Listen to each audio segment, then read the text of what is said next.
ave en coro mío buscando la flor del pueblo, la flor de mayo, verde, blanca y verde. Ay, qué bonita verla en el aire, quitando penas, quitando hambre, verde, blanca y verde. Carlos Cano, La Blanca y Verde, en homenaje a Javier Roca, que sé que le gusta muchísimo.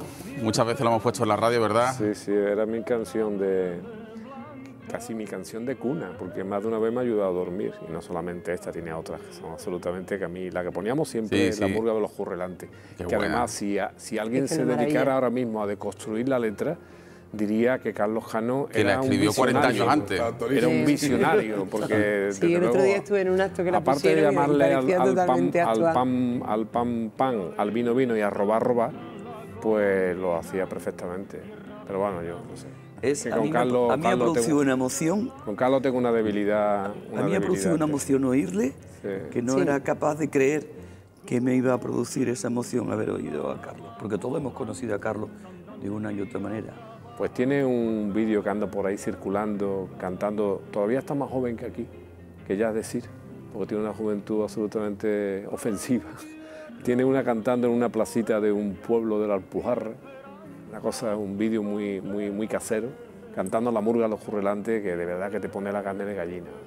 Y esta canción además compitió con el himno de Andalucía, porque durante bastante tiempo fue bastante más popular que el himno de Andalucía. Por su propia naturaleza son efímeros, ¿no? Pero oye, se echan de menos, porque aquello da mucha, en fin, autoestima y un cierto... Todos los discursos estos, digamos, tan pragmáticos son menos evocadores, uno echa de menos ese espíritu, ¿no? Y eso que yo lo viví. Bueno, yo estaba en el sector crítico de la UCD, digo para reivindicarme, ¿no? voté que sí 28F, ¿no? Que fue, en fin, un desastre de... ¿Tú fuiste como Clavero? Sí, bueno, él era el líder, pero yo en mi propia decisión me desenvolví y voté a favor, ¿no? Porque lo otro me parecía, no solamente desde el punto de vista político, un despropósito, que lo era, ¿no? Como ya se ha visto, ¿no? Desde el punto de vista de eso de lo que habla también... de lo que también ha hablado Rafael, y era una especie de incompatibilidad con el ser andaluz, ¿no?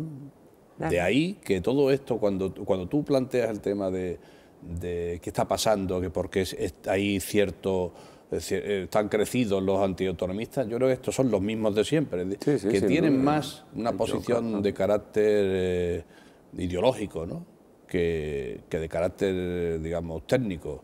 El argumentario ese de que si son muy caras las autonomías es una falacia fácilmente desmontable, ¿no? Lo que está detrás es la España esa una grande y libre, la España inmarcesible, la ruptura y todo el concepto ese del país único, el líder único y el partido único y todo único, ¿no? Es decir, que aquí... Pero es que además, en España el centralismo no es una ideología política que pretenda una igualdad o que pretenda un cierto equilibrio entre los territorios.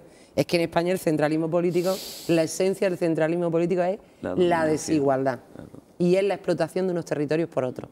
Y es condenar especialmente a Andalucía al subdesarrollo, a la mano de obra barata y a condiciones especialmente. Esa es la raíz. Y esa es la tradición. Es que en España, a diferencia de Francia, en Francia es verdad, hay sectores políticos de carácter muy centralista que tienen una idea muy repartidora del Estado. Pero en España no. En España la derecha política, ese centralismo, sí, pero por eso que tú has dicho, yo creo que en aquella época tan bonita que ha recordado ahora Carlos, en que todos teníamos una efervescencia política, yo que procedo de posiciones políticas muy radicales, pues la gente me preguntaba que por qué militaba yo en un partido que aparentemente no era radicales tampoco. No eran tan radicales. Digo que yo procedo, digo que por qué me preguntaban no es el Partido de Andalucía. Que no es del Partido de Andalucía, no, yo entré en el Partido Socialista de Andalucía. Entonces me preguntaban que cómo entraba yo en el Partido Socialista de Andalucía. Yo entré precisamente por algo que has hecho, una cosa que has dicho tú, y que recibimos muy pronto aquellos neomarxistas de mi época, que era la teoría del desarrollo desigual. Claro. La teoría de la explotación, de la colonización interna dentro de España. Yo siempre he tenido eso muy claro, de que Andalucía como territorio, digo en este caso como territorio, ahora si me hablas de la actualidad diría como mi país, como territorio era una formación económica y social subyugada en términos de dependencia al poder central en todos los sentidos, ¿no? Claro, eso es lo que se ha roto también. Y yo, desde el punto de vista y aceptando una reflexión que tú has hecho, que me parece que es de las cosas más importantes que podemos llevarnos esta noche de aquí e intentar conectárselo a la gente, que la gente reflexione sobre qué pasaría, porque no solamente se trata de celebrar, sino de reflexionar. O sea, ¿qué pasaría si no fuéramos autónomos?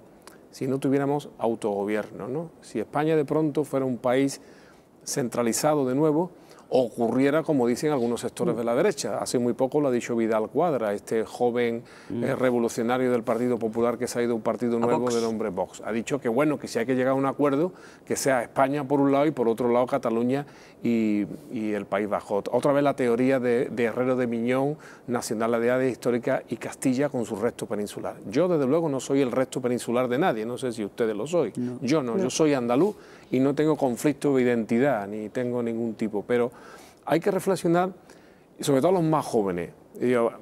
No pensemos en el 28 de febrero, pensemos en el 27 de febrero. O sea, ¿qué era Andalucía el 27 de febrero?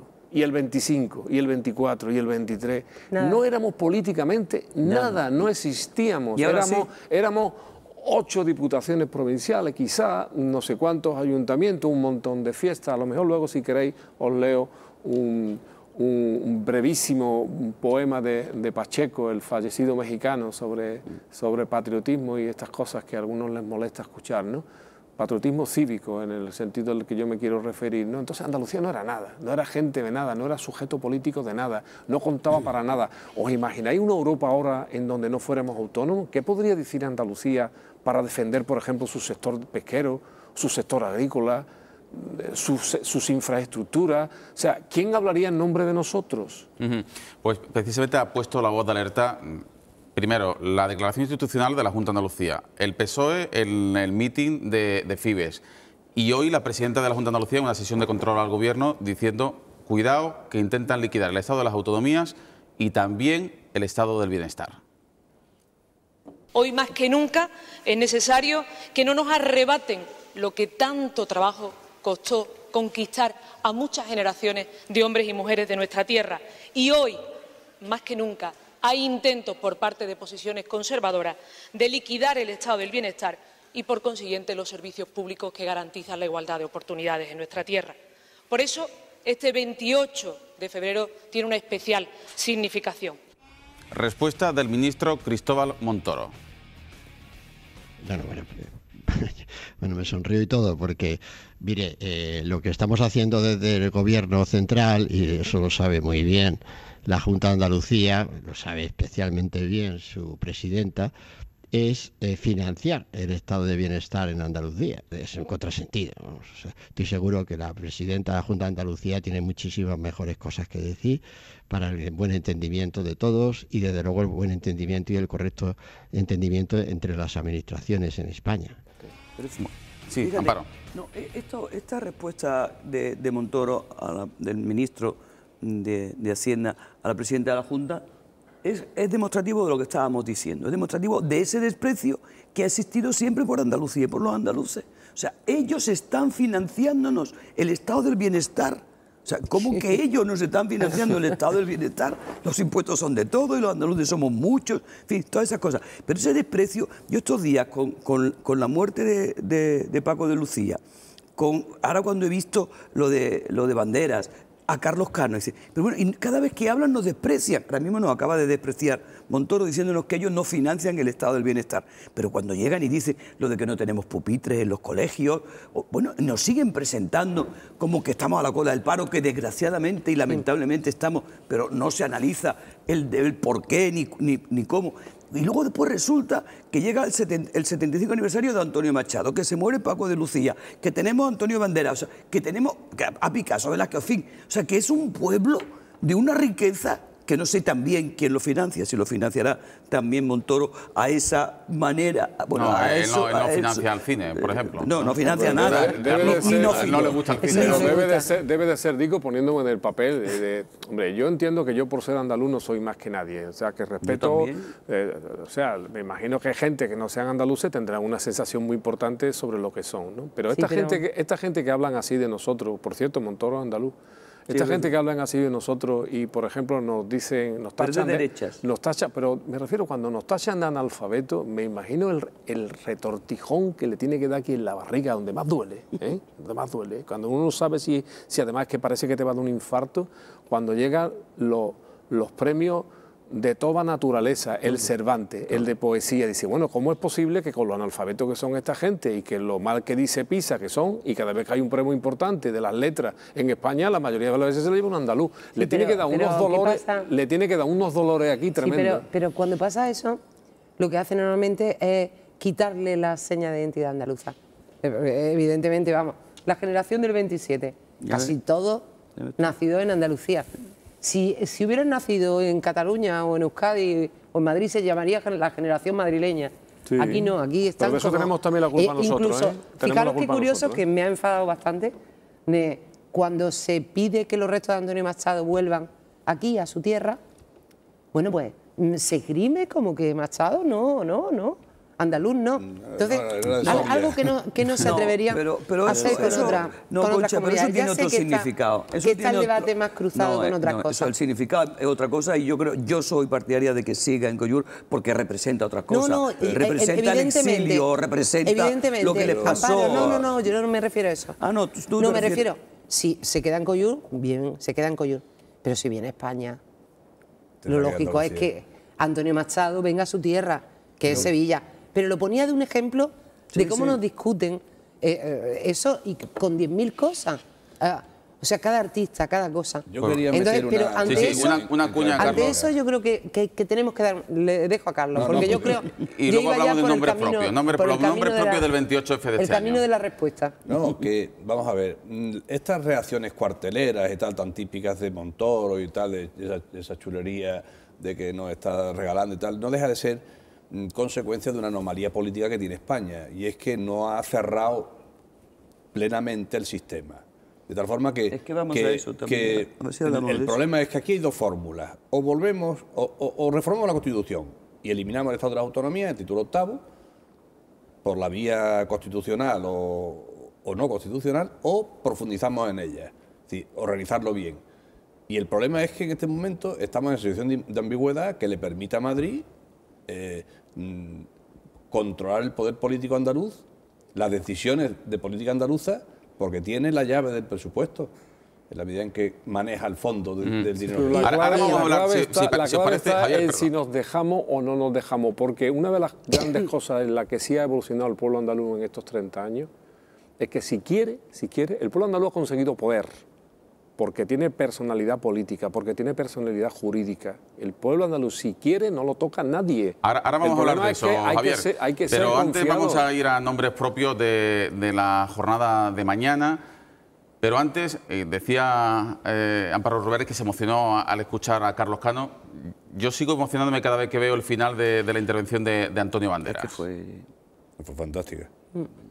Salgamos de nuevo a las calles de nuestra tierra para gritar lo que no pudo salir de tu garganta, que somos un pueblo que respira libertad, que el andaluz camina sin miedo a perder su identidad, pues esta está soldada a lo más profundo de su alma, que entre el ser o no ser, Andalucía siempre eligió el ser, que reconocemos nuestra imperfección y en esto solo vemos un estímulo para seguir creciendo, que en estos días turbios y confusos no podemos correr el riesgo de convertirnos en aquello que criticamos, que para vivir la vida hay que mirar hacia adelante, pero para entenderla hay que mirar hacia atrás. Por eso me apoyo en ti, Manuel José, y te digo que en estos momentos difíciles Andalucía para mí no es una región o un pueblo pueblo, un sentimiento, una idea, un proyecto. Andalucía es para mí en estos momentos una necesidad, la respuesta a mis preguntas más trascendentes. Por eso vuelvo y nunca me separo del todo, porque al sentir el palpitar de esta tierra me conmuevo, entiendo el ritmo de la vida y acepto la certeza de la muerte. Lo digo frente a la memoria de un hombre que entregó su vida por una Andalucía libre, España y la humanidad. Qué alto le ha dejado el listón Antonio Banderas a Miguel Ríos, hijo predilecto de Andalucía. Vamos a ver el discurso de Miguel Ríos. Y también hay 10 medallas de Andalucía. Vamos a repasarlos.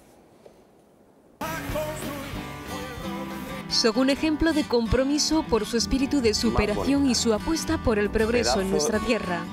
La Junta de Andalucía dedica estas palabras a los hombres y mujeres que reciben un especial reconocimiento en 2014. Demuestra también que esta es una sociedad preparada, comprometida, valiente, que tiene hombres y mujeres de estas características que están en condiciones de mirar al futuro con confianza y con esperanza. El cantante Miguel Ríos ha sido elegido hijo predilecto. Su aportación a la música en directo y a la producción de conciertos a lo largo de su carrera le ha llevado a obtener varias distinciones.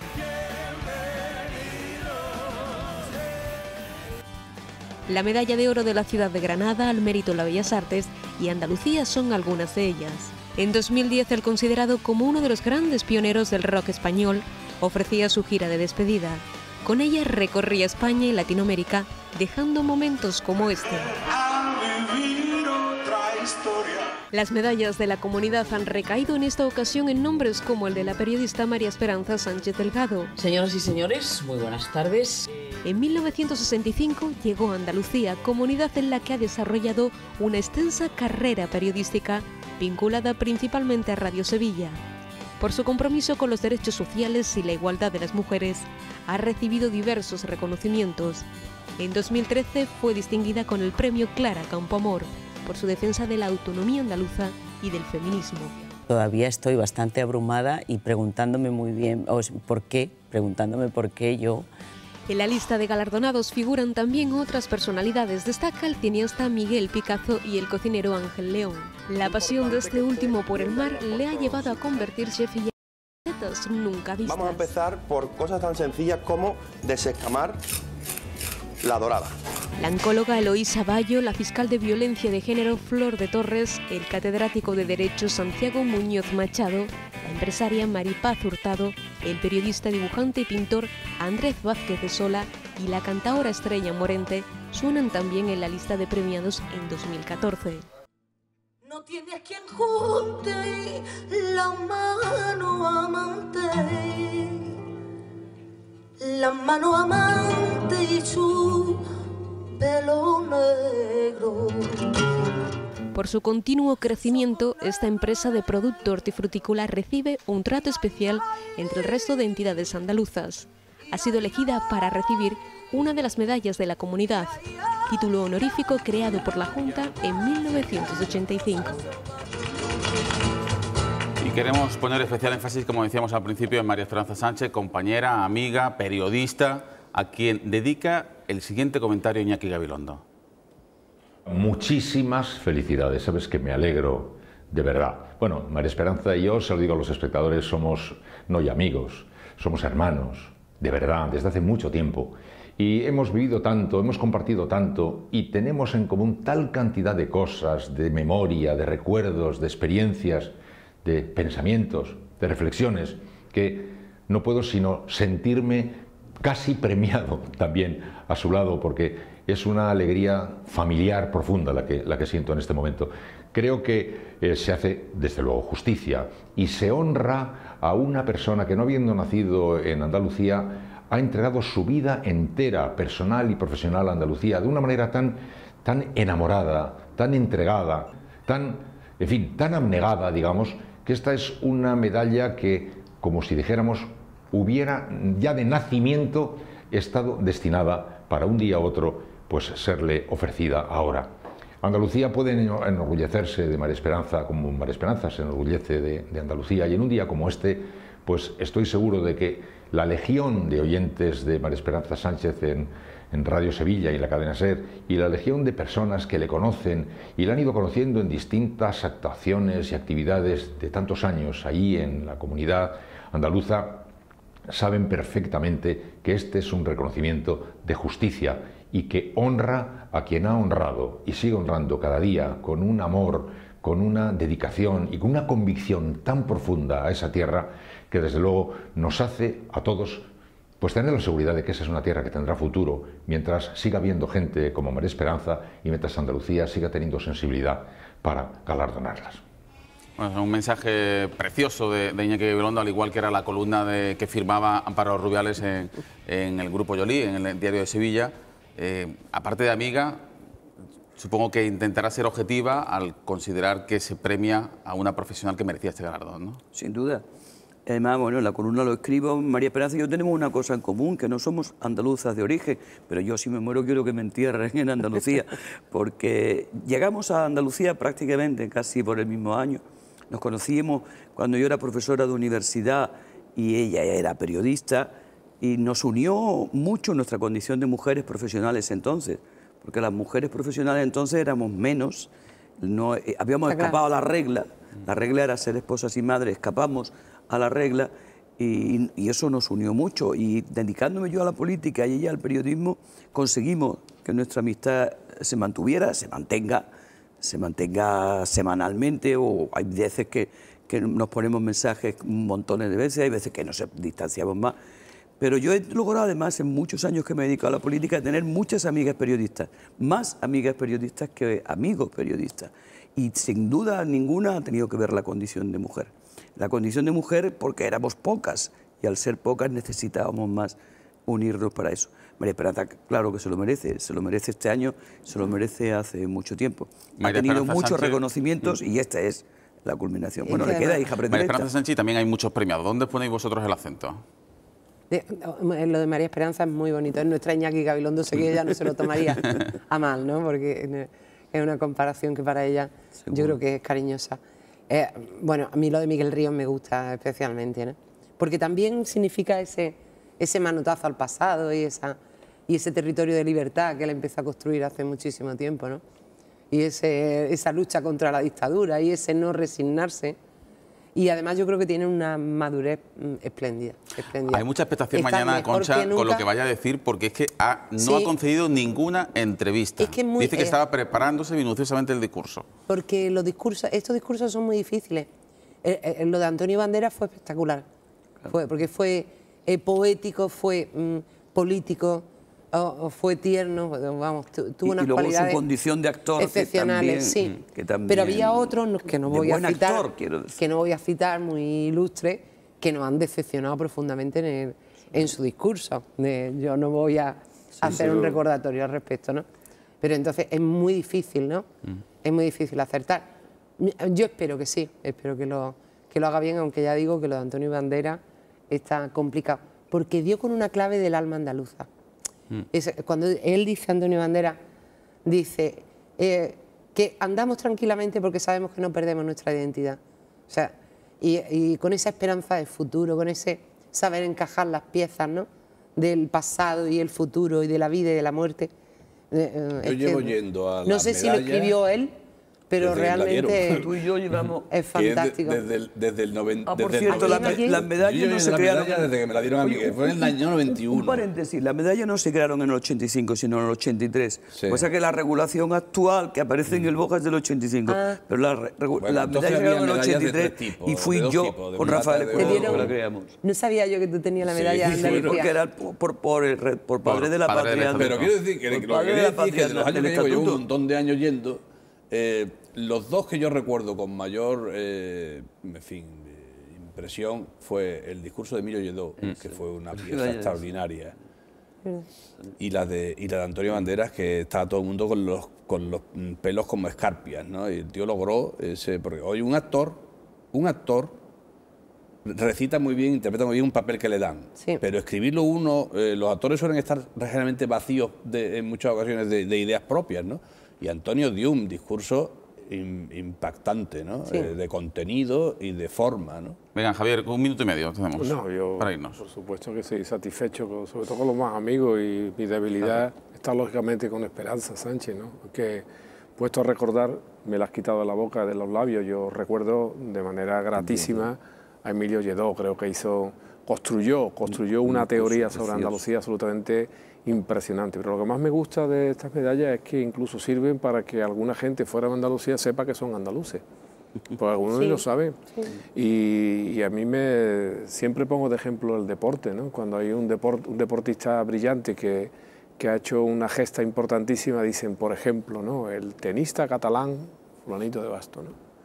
O el futbolista catalán, tal cual. Bueno, a mí me gustaría que dijeran, por ejemplo, que ha muerto el grandísimo guitarrista andaluz Paco de Lucía. Y lamentablemente alguna gente, si no fuera porque toca la guitarra, ni sabrían que es andaluz. Y yo quiero que se sepa, que mi gente, la gente de mi país, de Andalucía, se sepa que son andaluces. Lo mismo que para lo malo también se recalcan ellos. Fijaros como cuando hablan de los Jerez, nunca se olvidan de decir que son de Andalucía. Buena puntualización. Que nos lea lo de Pacheco. Ahora. Vámonos a publicidad. Estoy yo ya dirigiéndote. La vamos a contratar, de productora. Lo tengo allí. Y vamos a recordarle a los andaluces que nos ven de dónde es Paco de Lucía. Sí, el récord.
Andalucía, que sufre o que vive en estos momentos un cruce de sentimientos, la alegría por un nuevo 28F y también el luto por la pérdida de uno de sus hijos más universales. Paco de Lucía, andaluz, como reclama que se diga bien alto Javier Aroca, algecireño del campo de Gibraltar, fallecía en México y anoche era recordado en el Carnaval de Cádiz con un homenaje sencillo pero muy emocionante.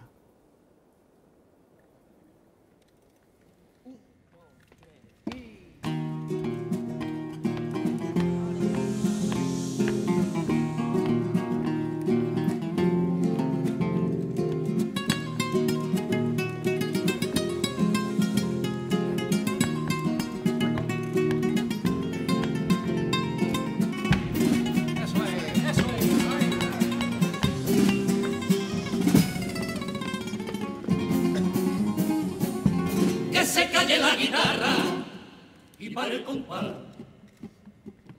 que le pongan al bordón un crespón negro, que en el cielo camarón le cante por solear. Ay, qué penita, compadre, al más grande de los genios, que el arpegio de la noche se haga eterno como él, que nos llevan los acordes del prodigio de su mano.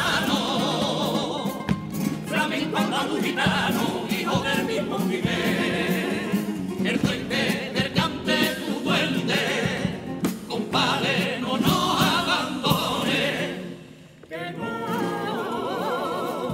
muera nunca tu guitarra, porque fue el compás y el alma de esos grandes cantadores, que hoy llorando entre dos aguas, le dicen ole, ay, le dicen ole.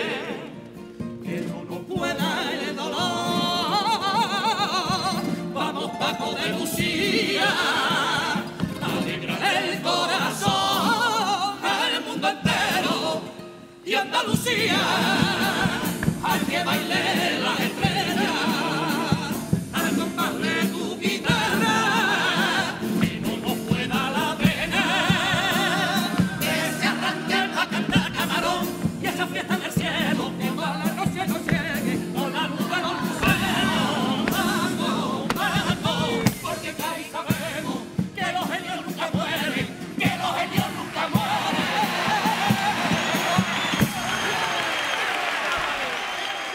homenaje del Carnaval de Cádiz, concretamente de la comparsa de Antonio Martín, uno de los comparsistas, si no el que más galardonado en el Carnaval de Cádiz, en las tablas del concurso del Teatro Falla, y de personas muy conocidas, de andaluces universales a andaluces anónimos, de los que también tenemos que sentirnos orgullosos, gracias al siguiente vídeo que nos acerca Historias de Luz.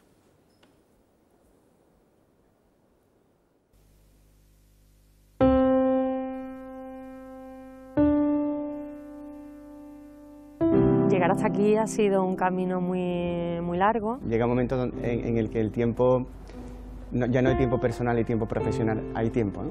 Hubo momentos complicados, sobre todo al principio. Esas sesiones de pesa de 3 horas, esos dolores de articulaciones. Con el tiempo aprendes, pero en los inicios todo es prioritario. Uno no sabe realmente hasta dónde puede llegar. A ser catedrática o poder llegar a ser directora de proyectos internacionales. Si pones tesón y pones ganas y te esfuerzas mucho, se puede. Yo empecé con una tienda de informática de barrio, hoy tenemos una compañía líder en Europa. Hemos pasado muchas cosas, muchas dificultades, ¿no? Que, bueno, ha habido gente que incluso nos ha dicho, oye, búscate un trabajo de verdad, no hagas esto. Yo he experimentado el estar, por ejemplo, en un auditorio con más de 7.000 butacas en Hong Kong, en Shanghái, dirigir y luego marcharte a tu habitación de hotel y vuelves a ser una persona completamente anónima. Es un camino muy selectivo, tan difícil como ser estrella del rock and roll o futbolista del Real Madrid. Tirarnos así a la piscina como hemos hecho, creyendo en nuestra idea, pues de ser valiente y entonces es muy reconfortante cuando ves resultados. Poniéndole esa pasión, esas ganas. He tenido la suerte de alguna vez decir eureka. Y nosotros RQR con lo nuestro, porque creíamos de verdad en nuestro proyecto. Y hemos pasado por, bueno, hemos estado en el top 10 de las mejores aplicaciones para iPad. Estoy convencida de que todo lo que llevo hecho hasta ahora ha merecido la pena. Claro que sí, ha merecido la pena por muchos aspectos, pero sobre todo por lo bien que me siento conmigo misma. Mi vida es esto, y es lo que se hace, es lo que me gusta y es lo que quiero hacer. Una meta lleva a otra meta, es decir, un proyecto es el futuro de otro proyecto. Desde que he sido madre no puedo decir que cate distinto ni que haga vinos diferentes, pero estamos teniendo mucho más éxitos profesionales. Me he encontrado con determinadas enfermedades que son enfermedades muy serias que afectan a niños. Me encantaría poder de verdad aportar algo al conocimiento de esas enfermedades. Con la actitud se consigue prácticamente todo en la vida. Es que soy muy curiosa. Soy una de las impulsoras del turismo agrícola en España. He dirigido orquestas en 4 continentes. Elaboramos el mejor Pinot Noir del mundo. Hemos creado la revista digital líder en castellano de temática ATO. Coordino la red española de aerobiología. He pasado de tener una tienda de informática de barrio a facturar 6 millones de euros al año. He sido 8 veces campeona de España en jabalina. Soy investigador en Howard Hughes. Soy andaluza. Soy andaluz. Soy andaluza. Soy andaluz. Somos andaluces. Soy andaluza. Soy andaluz. Soy andaluza. Y somos andaluces, decías qué bonito, ¿verdad, Amparo? La cantidad de gente anónima que levanta esta tierra cada día, ¿verdad? Qué bonito. Además en campos que no se, que se cree que no hacemos, en investigación, que ver en las cosas, en los avances médicos que ha hecho esta tierra en trasplantes. El otro día hicieron un trasplante de córnea, hace poco. Es que es una tierra admirable y fantástica. Maravilloso, ha sido precioso. Pero tenemos muchas cosas que solucionar también. Sin duda. O sea que, entre otras cosas, tenemos que solucionar la situación no solo económica, sino la autonómica. Vamos, ese amor a nuestra tierra, y yo creo que a todos se nos pone el vello de punta, ¿no? Pasa que yo creo cuando citamos lo de andaluz, es que tenemos que cambiar nuestra tierra también. Nosotros hemos tenido unos avances espectaculares en muchos sentidos, sobre todo en los servicios públicos, sobre todo en política de igualdad, sobre todo en dar perspectiva a las nuevas generaciones de estudio, de formación. Tenemos muchas cosas, pero tenemos un paro terrible y es una asignatura pendiente de Andalucía. Y eso se corresponde también con errores cometidos en la gestión de nuestros recursos y de nuestro modelo económico. Y entonces, con todo eso hay que cargar, con lo malo del pasado y con lo bueno del pasado. Y hacer un nuevo esfuerzo. Por eso digo que yo creo que lo importante es hacer un nuevo proyecto político para nuestra tierra, ¿no? Y económico, y que ilusione, que vuelvan a ilusionarse los andaluces, porque hay más posibilidades que nunca. Y tenemos unos jóvenes espectaculares, brillantísimos, de verdad. Es mentira todo eso que dicen de de los ninis, no, tenemos unos jóvenes absolutamente espectaculares. Preparados. Entonces, vamos a crear vías y vamos a tomarnos en serio y a dar un giro, ¿no? Y a demostrarle a los que no creen en Andalucía que no, que esta tierra tiene fortaleza, que pues tendremos futuro. que empezar también por demostrárnoslo a nosotros mismos, porque lamentablemente hay muchos andaluces todavía que no creen en Andalucía. Yo creo que probablemente ese haya sido durante mucho tiempo nuestro propio hándicap. A nosotros no nos va a ganar nadie en sentimiento. ¿Por qué? Porque somos un pueblo meridional, sensible, con muchas penetraciones culturales, históricas, que nos hacen ser, lo decía Bandera, pues un pueblo que tiene una sensibilidad especial sobre la vida y sobre la muerte, y nos vemos a nosotros mismos bien y somos emotivos. El problema es que cuando ya empezamos a hablar de las cosas de comer, y tú has estado hablando de las cosas de comer, los sentimientos hay que cambiarlo en poder. Claro. Porque si tú no cambias los sentimientos en poder, no vale para nada. O sea, es decir, hay que tener el poder político necesario para mandar y para no ser mandado. Y la historia de Andalucía durante mucho tiempo ha sido una historia de sumisión, de obediencia, de dependencia, en muchos ámbitos, en el económico, en el político, fundamentalmente, también en el intelectual. A veces hay gente, tú antes hablabas de la generación del 27, y que no es conocida por su marcado carácter fundamentalmente andaluz. A lo mejor han sido ellos mismos los culpables, que no han sentido en ese momento la necesidad de decir, miren ustedes, somos andaluces.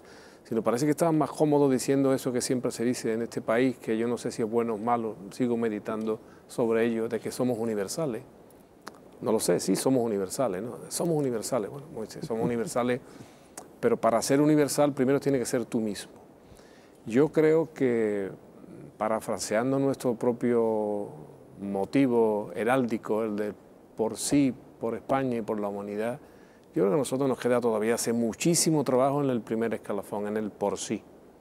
Nosotros tenemos que convencernos que nosotros mismos, con nuestra responsabilidad por nosotros mismos, podemos hacer mucho más por nosotros y luego también por los demás. ¿Cómo que no? Lo hacemos. Tú decías antes, hablando de Montoro, ¿cómo que os damos? Oye, ¿qué pasa? ¿Que los andaluces no pagamos impuestos? Claro. ¿O que cuando se subvenciona la minería leonesa es que ahí no hay también euros andaluces? Vamos, seguro que de ustedes y mío también, que pagamos impuestos y bien, ¿no? Por tanto, el por sí eso es muy importante y ahí es donde está la carga política de lo que significa el autogobierno y la autonomía. El estar convencido de nuestro propio poder, querer ejercerlo y después querer ejercerlo, si eres de izquierda, como es mi caso, para transformar profundamente la sociedad y que no se ven las contradicciones que se dan y que podamos combatir nuestras grandes lacras, la fundamental, la desigualdad y el desempleo, que luego produce otras desigualdades y otras laceraciones absolutamente inaceptables, como por ejemplo la emigración forzosa, que ha sido para este país una auténtica amputación, porque hay millones de andaluces que viven todavía que no han podido volver a nuestro país, pero no han podido volver. Sí. Y termino sobre todo con esa idea del por sí, ¿no? A mí, yo soy solidario, obviamente, a mí me gusta y yo quiero hacer todo lo posible porque España sea mejor. La España que yo tengo en la cabeza, no es la que tiene seguir Rajoy, naturalmente, ¿no? Y me gustaría, Javier, pero hay que mandar, metámonos en la cabeza, no basta con que se nos caigan los ojos, las lágrimas cuando vemos que nos cantan el himno de Andalucía o cuando escuchamos a un artista, tantos que hay en este país, haciendo virguería, ¿no? Luego eso hay que transformarlo en un poder político, claro, si no nos comen. Verá, el por sí, para que no sea una frase retórica, sino que sea, bueno, por sí, ¿qué significa? Capacidad de decisión sobre claro. sobre la propia Andalucía. Y responsabilidad. Y ahí hay tres vectores. En lo primero, en la capacidad de decisión, tiene 30 años escasos, es decir, frente a siglos de haber invertido y tomado decisiones en otro sitio con otras prioridades. Y eso nos llevaría al análisis de por qué el País Vasco o Cataluña han sido comunidades muy emprendedoras y porque han dispuesto de una clase media y un poder político vicario desde el centro, entre otras razones. Por lo tanto, lo primero es el poder político. Eso no se improvisa en 30 años, teniendo en cuenta que la segunda pata que se requiere para el futuro es tener una sociedad emprendedora con medios para emprender, es decir, clase media que invierte, que genera riqueza aquí, no como lo que ha sido tradicional en esta comunidad, de invertir fuera los réditos de lo que se obtenía aquí. Y lo tercero es la formación, la educación, que es el tercer factor que garantiza el futuro. Tampoco se improvisan generaciones de un día para otro, ¿no? Yo creo que Andalucía, excepto el discurso, todo lo demás ha cambiado. Me parece que el discurso está anclado en lo que Andalucía era antes del 28F, por poner una fecha de referencia, desde que empezaron a haber aquí gobiernos, que empezaron a practicar políticas efectivas, con los errores o los aciertos que se hayan tenido, pero donde la decisión se tomaba aquí con una visión de una idea de Andalucía y una idea del poder político andaluz, ¿no? Cuando yo creo que el tiempo es escaso el que tenemos de perspectiva, lo que no me lleva a la complacencia, ni mucho menos, ¿no? Ni a analizar las cosas. Y las estructuras del paro andaluz se parecen muchísimo a la estructura del paro en España, ¿eh? Pero aquí, por ejemplo, el fenómeno, por ejemplo, del ladrillo, tuvo una expansión que habría que haber controlado. Como en Valencia. Concha, bueno, que están en la ruina. Pero eso no es bueno. Te quiero decir. Sí, no. Lo que quiero decir es que Andalucía tuviera un sector metido en el ladrillo y unas inversiones metidas en el ladrillo similares a las de Valencia, con otros modelos económicos y políticos, se supone, pues no es bueno. Yo creo que eso ha sido un error. Hemos tenido un tiempo para apostar por los sectores productivos. Es verdad que era difícil, es verdad que nos falta una burguesía propia que apueste por nuestra tierra. Nos industrializamos cuando no teníamos que haber industrializado. Claro, evidentemente tenemos mucho de ahí arranca el déficit, origen. Pero quizá ahora es el momento. Y el desmantelamiento de la industria cuando la teníamos. De los 3 ítems que tú planteas sobre la mesa, los tenemos. Tenemos una generación bien formada, tenemos un cierto cambio de estructura y tenemos un poder político que es verdad que está en discusión continuamente, pero que se puede hacer uso del poder político. Tenemos un nuevo estatuto de autonomía que está virgen, ¿eh? Está absolutamente virgen. Y bueno, no se está cumpliendo de ninguna manera, y lo está pisoteando además el gobierno del PP todos los días. Porque, por ejemplo, el estatuto dice que cualquier ley que afecte a la comunidad autónoma andaluza debe ser consultada. Y aquí se nos están cambiando todos los días todas las leyes. Pero, Concha, eso tiene que ver con otra cosa, con una fase del debate que no hemos hecho. ¿Y qué es? No hemos hecho porque hoy lo que veníamos a hablar era del 28 de febrero. Pero podemos abrirlo ahora. El modelo en el que Andalucía se puede sentir más cómoda. Es que el problema de ese estado, de eso que denominamos el estado de las autonomías y de ese incumplimiento del estatuto, es que la segunda ola de la reforma estatutaria no se acompañó de una ola de reforma constitucional. Y esa segunda ola estatutaria se ha hecho en el vacío. El mayor de los errores fue lo que pasó con el Estatuto de Cataluña. O sea, que el Tribunal Constitucional dijera que no a un estatuto que había sido refrendado por el pueblo catalán, eso ha sido el mayor disparate histórico que hay que salir, del cual no hemos salido y del que habrá que buscar una forma de salir sin que perjudique a Andalucía. Entonces, los estatutos, ¿por qué no se cumplen los estatutos de segunda generación, los segundos estatutos? Porque no se tocó la Constitución. Entonces, la Constitución tenía... porque el gobierno central ha querido pisotearlo. Porque podía pisotearlo. Porque ¿qué hacen? ¿Cómo se defienden las autonomías? Porque se defienden recurriendo al Tribunal Constitucional. Amparo, ¿Cuánto tardan en cumplirse? Porque el Tribunal Constitucional ha tenido una politización asombrosa, Concha, absolutamente asombrosa. Claro, ¿cómo se resuelve eso? Y absolutamente parcial. Para mí hoy el Tribunal Constitucional, desgraciadamente, no es garantía ahora mismo de la aplicación. Pero se resuelve eso reformando la Constitución y haciendo que las competencias queden delimitadas en la Constitución. Porque es que la Constitución no está cerrada. El Estado de la Autonomía está abierto y hay que cerrarlo. Hay que cerrarlo y tenemos ya experiencia de 30 años. Cerrando las competencias, haciendo del Senado realmente lo que dice la Constitución que es y no es una Cámara de Representación Territorial de los gobiernos autonómicos para que se pacte, se negocie y se acuerde entre ellos y haciendo un fondo, un sistema de financiación. Si es que esto es un Estado federal, solo que le faltan las tres sustancias más importantes para hacerlo posible. Por eso Carlos y Javier han pedido por eso los estatutos de segunda generación no se debieron hacer sin reformar la Constitución. Una anécdota, y ahora hay que reformar la Constitución.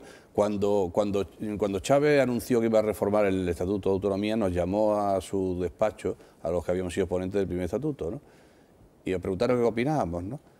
Sobre la oportunidad de la reforma, que fue unánime a favor, pero debo recordar, por hacer honor a la visión de lo que iba a pasar luego, que Javier Pérez Royo, sobre todo, y Ángel López, luego seguimos todos en la misma sintonía que ellos marcaron, pero le advirtieron al presidente que sepas que tú vas a hacer esto, pero como no haya un marco constitucional adecuado donde inscribamos el nuevo estatuto, nos vamos a encontrar con los mismos problemas de ahora de imposible encaje, ¿no? Y esto efectivamente la asignatura pendiente. El título 8º de la Constitución ni siquiera aparece el nombre Andalucía, ni Cataluña, ni no aparece. Comunidad autónoma aparece. Está llamando urgentemente a su reforma, ¿no? Y culminar las cosas. Por cierto, aunque sea también en clave de anécdota, pero también es significativo. Hace poco Susana Díez dijo que el Senado o se convertía en la Cámara de Representación Territorial, como el Senado alemán, o hay que quitarlo, ¿no? Es otra de las cosas que hay. Uno entra ya al Senado y dice, bueno, esto qué broma es, ¿no? Estos señores que hacen aquí, ¿no? Y por lo tanto todo eso es lo que está pendiente. Seas o no seas federalista, es decir, usted tiene que terminar este proceso, este diseño lo tiene usted que terminar, ¿no? Para que no se desbarate todo, ¿no? Pero independientemente de que el proceso haya que terminarlo o no, yo soy de los que creen en las constituciones dinámicas, ¿no? Claro. Las constituciones tienen que estar y tienen que reformarse. Y de hecho las que mejor funcionan pues tienen un proceso vivo. Ahí tenemos, siempre se pone el ejemplo de la de Estados Unidos, que es una constitución federal que no siempre fue federal, pero que ha ido avanzando a lo largo de varios, en este caso, cientos de años. Incluso la federal alemana, que es mucho más joven, es del 49, si no recuerdo más, pues ya ha tenido, creo que son 60 modificaciones, incluidas varias incorporaciones territoriales. Pero ese será un debate. Pero lo que sí es cierto es que hoy que estamos conmemorando y celebrando el 28 de febrero, nosotros celebramos el 28 de febrero porque tuvimos que quebrar el planeamiento que había hecho la Constitución del 78. Eso sí que no podemos olvidarlo, porque la Constitución del 78 se había olvidado de nosotros. Había hecho una Constitución que pensaba en lo dice el artículo de la Constitución, regiones y nacionalidades, y a nosotros nos habían puesto, digamos, en el pelotón de los torpes. Fuimos a los andaluces los que quebramos aquel modelo. Es decir, allí nos habían escrito la partitura. Nosotros tenemos ahora la oportunidad de escribir la partitura nosotros. Porque el tiempo ha cambiado, han pasado 30 años.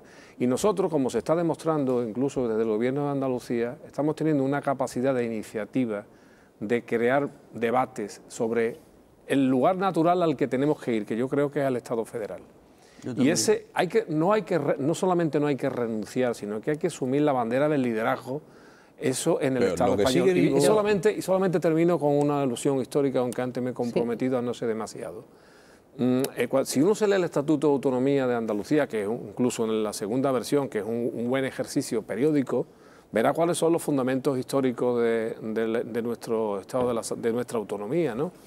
Y que todo el mundo reclama la historicidad del andalucismo. El andalucismo era federalista. El año pasado cumplimos o pudimos celebrar el aniversario de la Constitución Federal de Antequera, porque se cumplían años. Es decir, la reflexión federalista de los andaluces que creían en aquella época ya en la descentralización política del Estado español es muy profunda en la historia. No lo dejemos esa bandera a nadie, si somos nosotros mismos. Pero yo creo que, el autonomismo en Andalucía, a pesar de lo que algunos han sostenido, no surge ex novo, sino surge sobre reflexiones históricas que se habían producido en este país mucho antes. Pero yo creo que ahora mismo tenemos ciertos riesgos que tenemos que afrontar de frente, ¿no? Por ejemplo, hemos hablado, hay una tendencia centralista que está poniendo en marcha a la derecha con una invasión competencial terrorífica. Es que no hay ley que apruebe el gobierno central si no hacen leyes, si solo están haciendo decretos directamente en las comunidades autónomas, pero arrebatándole competencias. Entonces, tendencia centralista. Y por otra parte, está el tema del debate catalán, de la resolución del cual depende mucho la situación de Andalucía. Yo apuesto sin duda por un Estado federal, porque me parece que es lo que nos da mayor igualdad, mayores posibilidades, dentro de un Estado federal que tampoco tiene por qué ser esencialmente igualitario, que cada comunidad escoja el grado de autonomía que quiera. Si Murcia quiere menos autonomía, o Madrid, que nunca le ha encontrado sentido a su autonomía, que coja menos autonomía. Ahora bien, yo advierto una cosa y creo que lo han dicho antes Clavero y Escuredo. Si al final del proceso catalán lo que va a haber es una confederación o una asimetría con Cataluña y después se plantearía inmediatamente la del País Vasco, que de hecho ya una asimetría... Modelo del 78, Concha. Entonces, pero Concha, eso sería, no sería un Estado federal. Claro que no sería, eso no es sería un Estado federal. Claro, sería un Estado confederal. Pero que estamos hablando de un Estado federal. Sí, pero yo lo que digo, si no va a haber federación, sino confederación, Andalucía tiene que estar en el primer Andalucía tiene que estar en la primera yo creo, liga, en la liga primera, no en la liga de Ceuta, Melilla y Murcia. En términos reales, el 28F me habéis entendido, no sé si los espectadores, porque es un debate muy complicado. El papel de Andalucía, la responsabilidad de Andalucía en este momento en todo este debate nacional. El 28F demostró que contra Andalucía no se puede hacer esto. Todo el proceso territorial después está condicionado por lo que pasó aquí. Y ahora también tiene que saber el poder político nacional que contra Andalucía tampoco se puede hacer. O sea, la posición de Javier, tienes una duda es con nosotros, nos quedan 2 minutos, así que preparando eso. Yo digo una cosa, mientras Javier lo busca.